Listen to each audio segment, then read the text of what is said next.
Another thing I wanted to mention before we go is how we also, as veterinarians in our free world, should not be neutering and spaying our animals.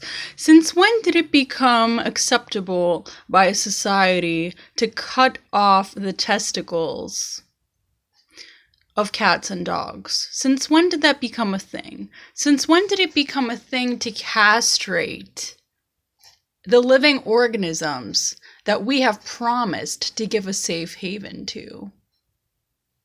Why keep them from their reproductive processes? If they get pregnant, it's our responsibility. So how is it our responsibility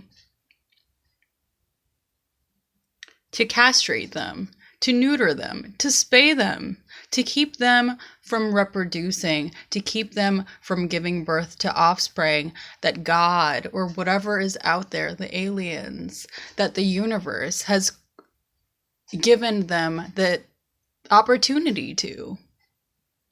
Until we allow